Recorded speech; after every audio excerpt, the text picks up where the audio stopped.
Hello everyone and welcome back to Switch Mania. My name is Josh and today we're going to be talking about Aragami Shadow Edition for the Nintendo Switch.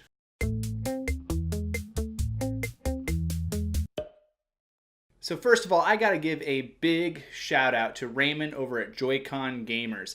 Joycon Gamers is a website that has been started up recently by Raymond, and he subscribed to my channel a while back and actually contacted me wanting to know if he could feature my channel on his website. And recently he actually contacted me and let me know he had a few game codes for me to try out, and so that I could do reviews for his website as well as just on our channel here. So if you get the chance, definitely go show Raymond some love and check out his website, joycongamers.com. I'll leave a link in the description below. Alright, so let's talk about the game. So I was actually going to buy this game for its full $40 price point, but Raymond contacted me like I said and said, hey, I have a free code and early access to the game. Would you like to try it out? And so for the last week I've been trying out this game. And my initial impressions when I watched the trailer was, man, this game has really nice graphics, seems to have really fluid, smooth, ninja-like gameplay, and I got really super stoked about it. And so how does it hold up to my expectations after that trailer? Well, I'm not gonna lie, I'm a little disappointed. Don't get me wrong, Aragami is a stellar game. It just wasn't what I was expecting. Alright, so let's go ahead and break this up a little bit. So if we start with the graphics alone, the graphics are gorgeous. Every level, every mission you do, it's beautiful graphics all around. It's got a very visually appealing art style that definitely pops on the Nintendo Switch's screen.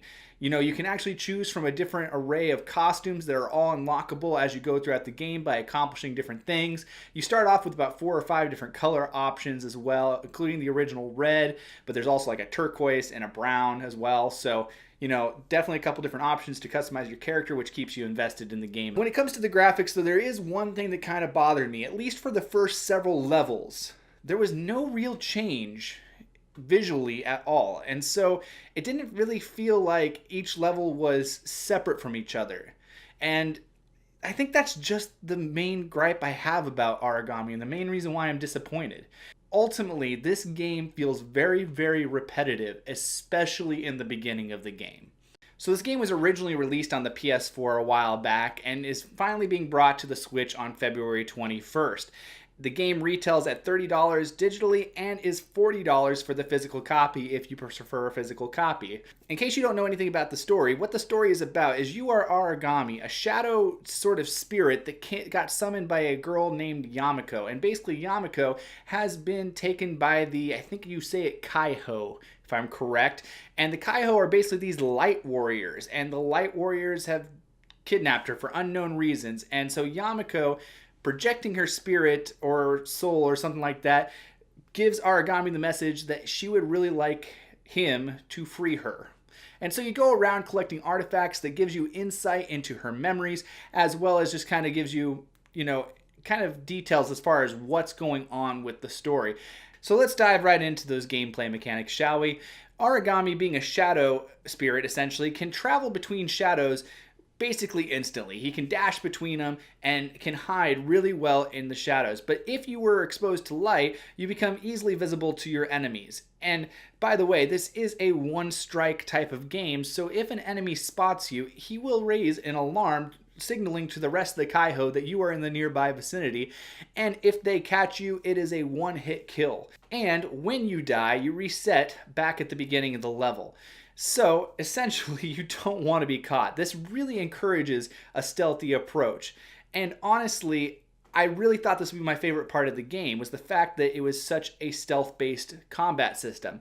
However, I think this also holds Aragami's combat back, because when you find yourself in these one-on-one situations, it would be nice to have a light attack or heavy attack option to be able to take out that enemy instead of just your stealth kill options.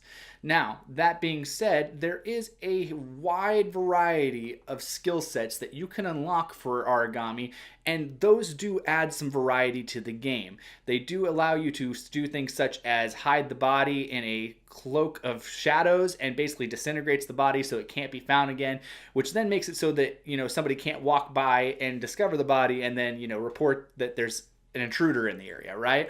And then there's other abilities that are more offensive as well, like being able to use shadow shurikens and other things like that. There's even an ability to go invisible for a set amount of time so that the enemy can't see you.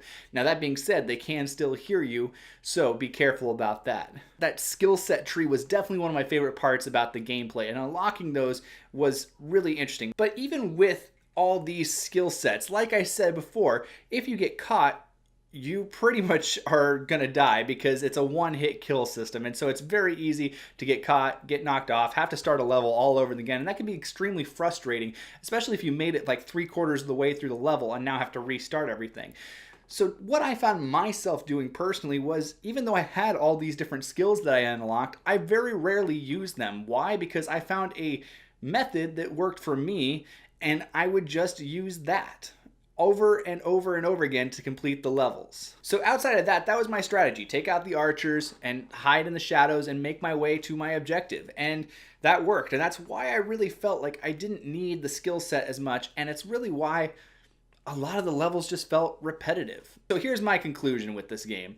If you can look past the fact that this game gets repetitive occasionally, and if you can look past the fact that, you know, the combat system doesn't have a light or a heavy attack system, and you're going to have to rely on stealth attacks when you do decide to take out an enemy, then I think this game is a really, really excellent game. And I think for the $30 price point on the digital side of things, it's worth it. I don't think I would go $40 for the physical edition. Regardless of this though, my ultimate recommendation for you all would be to wait till the game goes on sale, because like I said before, I just found it a little lackluster. I found it a little disappointing and ultimately really repetitive.